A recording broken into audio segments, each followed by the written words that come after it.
So let's do another playing level up and get some cool improv ideas going. And let's see about getting you a free lesson. Metal Bass Monday.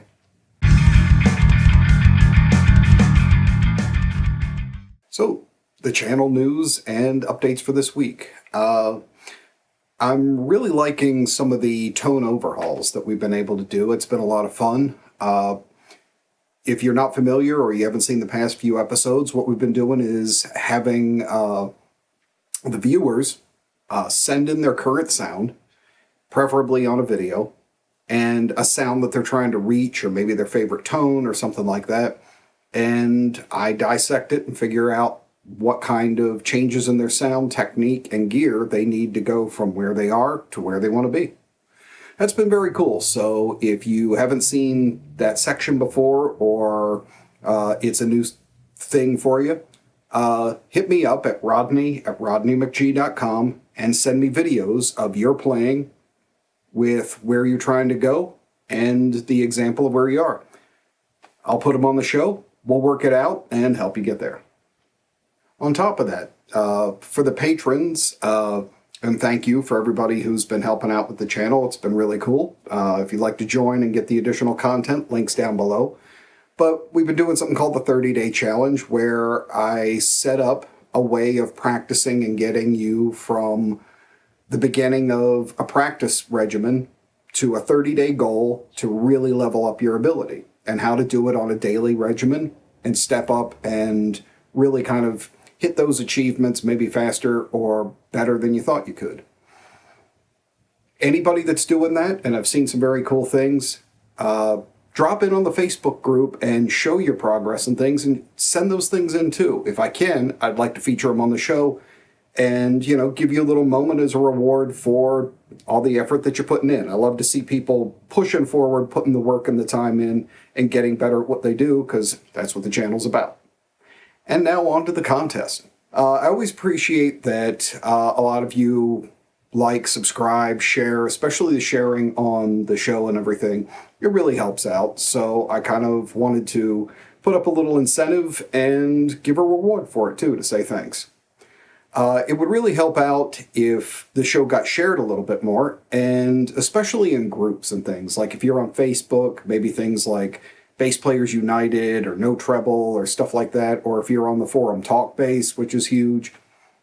If you feel there's like a specific Metal Bass Monday or one of my lessons or a Metal Bass microscope that you really liked or something, if you could share that in those groups, then what I'd like you to do is in the comment section below, post a link to it showing the share that you did. And on next week's Metal Bass Microscope, or Metal Bass Monday, rather. See, I'm already getting ahead of myself.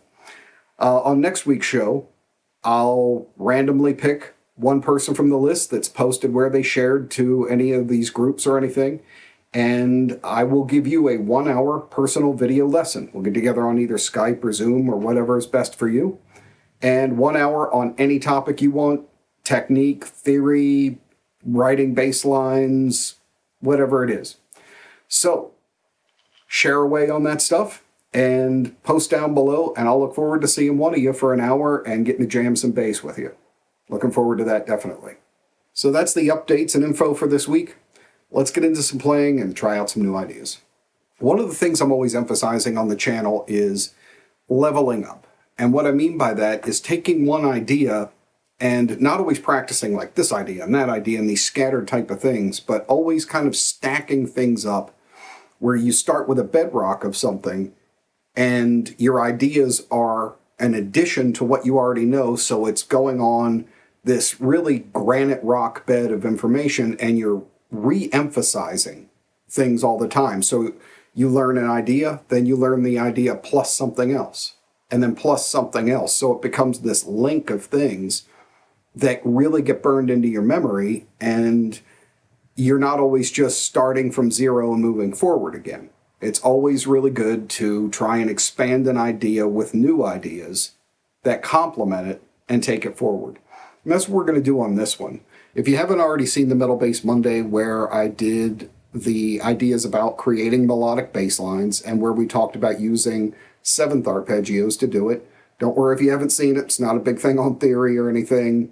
It's a pretty simple explanation on it. I'm going to info card that one here and link to it down below. Check that one out, and that's really going to help you with this because we're going to be basing a lot of what we're working with here off this idea, and we're going to expand it in a number of cool ways. So let's start with a minor arpeggio. We're going to start it here on the 3rd fret, and it's just going to look like this.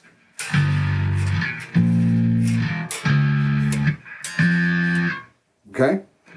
3 and 6. Next string is 5. Next string is 3.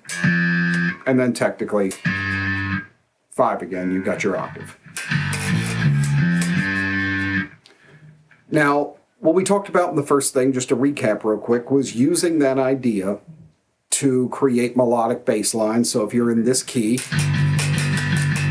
creating a bass line that's,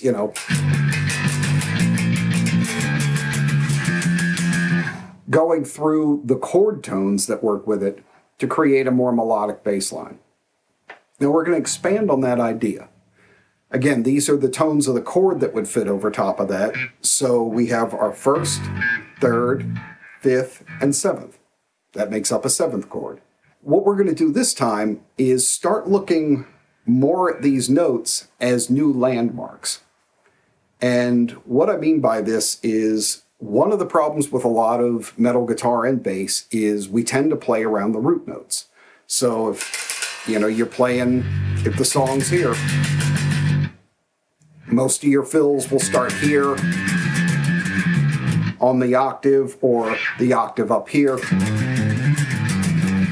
It becomes very predictable and very on sounding.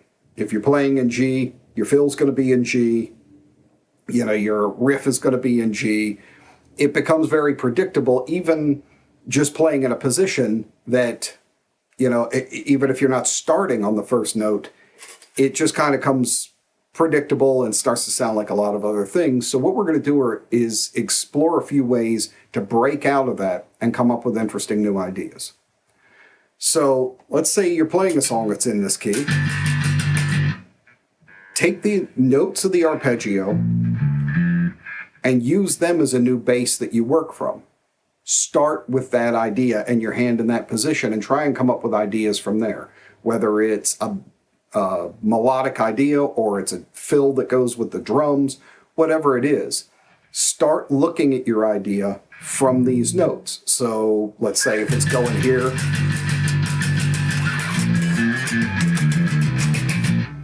so right away it has a lift to it. It sounds a little different rather than going.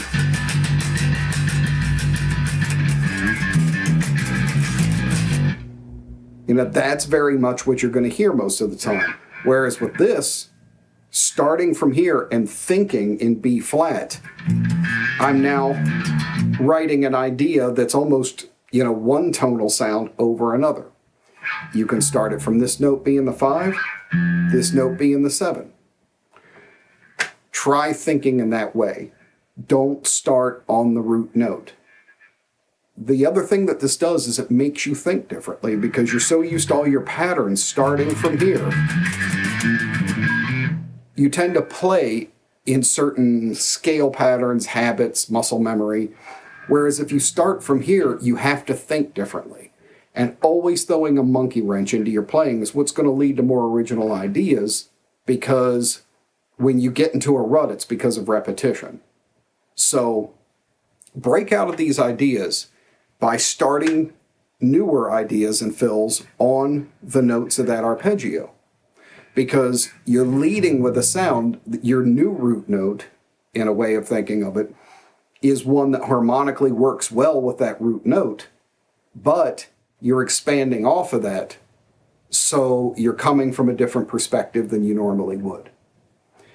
So try that out, and here's something else to move that even more forward, and this one's going to really expand out, and you can start getting some more esoteric ideas and things. And what I mean by this is, when you move up to these other notes, I want you to just kind of let your brain open up a little bit and stop thinking quite as much about how the scale exactly goes. Like say, if we're in the minor scale,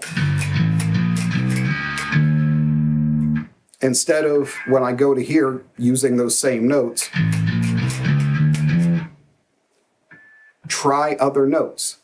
Use this chord tone as an anchor, just as a starting place, and see if there are just notes that sound good to you. Sometimes the wrong note is the right note. Or sometimes just stepping out and playing something outside of the usual scale is going to sound way more interesting. Like, say, you maybe do an Eastern idea over it, kind of a...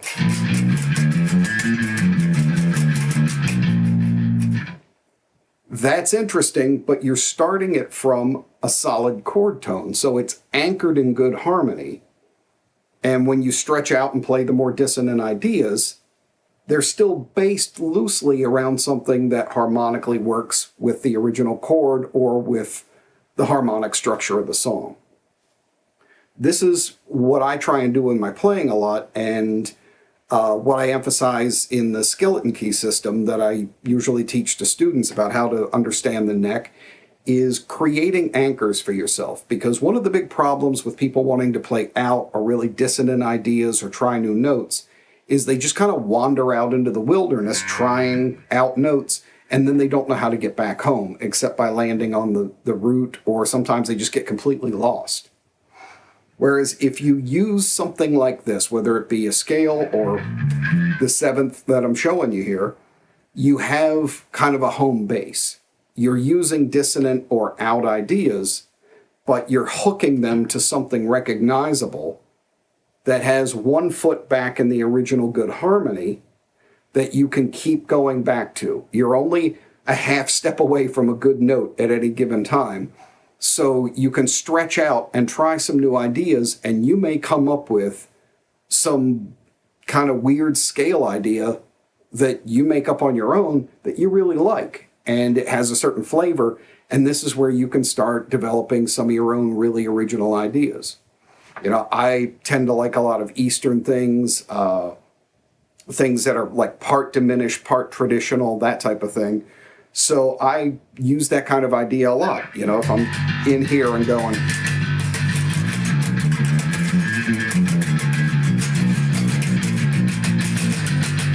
you know, I can move into something like that, but my understanding of what's going on and my ability to visualize how to move around the neck is I'm using these touchstones. I may, you know, start that on the 7 here. We've got the 7th.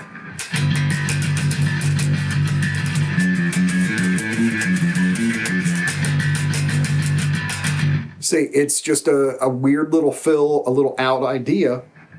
I'm playing 2 notes that are out of the scale and 2 notes that are in. So I'm just kind of leaning in and out as I go. So it's kind of like using 2 colors to create a new one. Like if you had red and blue and you can create purple for a minute. That, you know, red works, blue's legal. Let's make purple, which may not be in for a minute, but you can always go back to red or blue, and those are your safe breaks there. So that's an easy way of learning to level up your playing and stretch out and try, you know, pretty limitless ideas, but having something to hold on to. And that's the most crucial thing.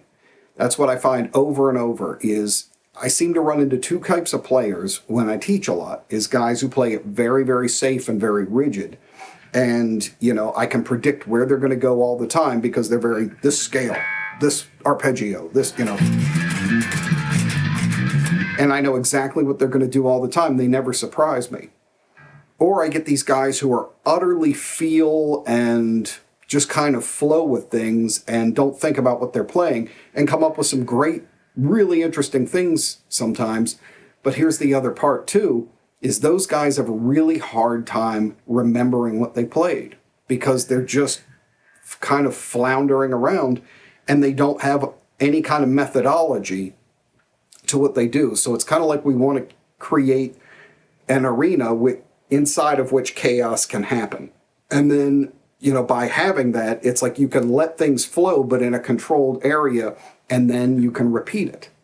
Anything I just played, I know exactly what I was doing because I made deliberate choices in what I was going to explore. I didn't just go, I'm just going to wander, and now I don't know how to get back. choosing points like this are what's going to allow you to get back and forth that way. So, you know, having this thing going, if you start wandering off that kind of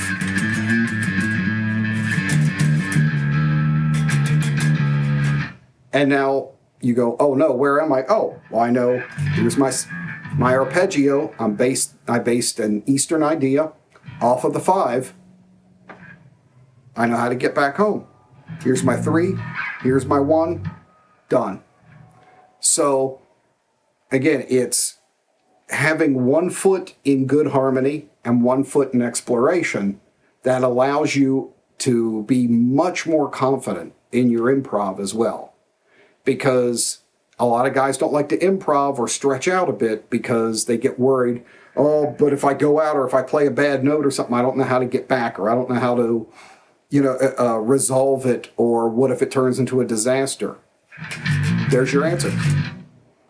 Know where you are and use these less as notes of a chord than as, you know, kind of like bases going around the field in baseball. You can run from one to the other. You can lead way off, really stretch out, you know, what you should be doing at the time. But you know, you can run back to first or you can run back to second. Same principle here. And then, because we always want to expand and keep leveling up, this doesn't just apply to arpeggios. It's a great and probably a really safe way to do it, but you can apply it to other ideas as well. If you just wanted to take the straight minor scale off of here, say we just did it up to the 6th. Say I want to take the 6th note and, you know, why not try out the Eastern idea there? What the hell?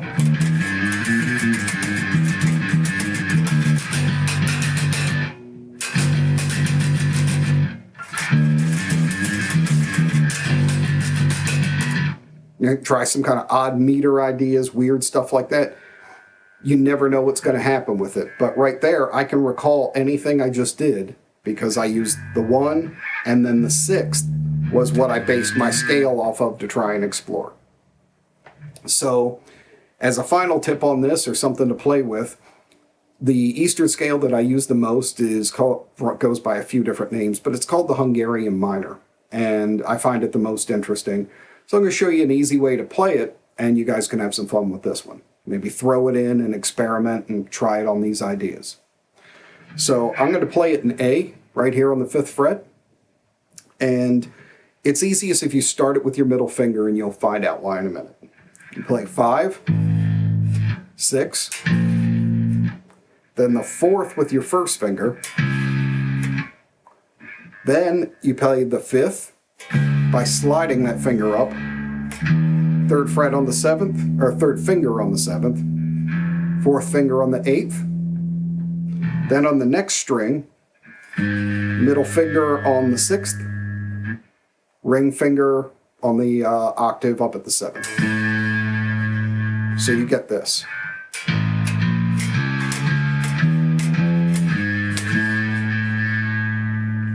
Very cool and interesting idea. It also works really well with diminished ideas, which I covered in another Metal Bass Monday when we talked about technical death metal and how that scale, the full diminished, is at the core of everything they do. If you were playing tech death, substituting this one for a minute for the full diminished scale, which is very close in its form to it, interesting flavor, and you can jump back and forth in between the two. So that's one for you to try out too. So this is a really cool and interesting scale, and I use it a lot in little different pieces. Try it out for yourself. If you come up with an interesting result or a riff or something like that, absolutely. Post a link to it below. Let me know. Post it in the Facebook group. I'd love to see it. So one other thing I'm going to talk about and how to use this in a less esoteric type of thing, and I feel like doesn't get used in modern metal as much, is moving or counterpoint bass lines. And what I mean by that is, say you've got a song that's, we'll say it's like in D here, and, the guitar riff or something is immediately the bass, 90% of bass will go to D and play something in D. Try using other notes underneath of it, and you can use that arpeggio idea to kind of pick some notes that might go well with it. So let's say we want to think of it like, okay, the guitar riff is in D. We're going to think of it, though, like the D is part of a G minor arpeggio. It's just a way of looking at it. You could pick, I'll make it part of a major scale. Just any way of just finding a couple new notes to work with. So say it's in there, try moving the bass underneath of it to B flat and to G. So if it's going, since I could hit the open string, so you could go.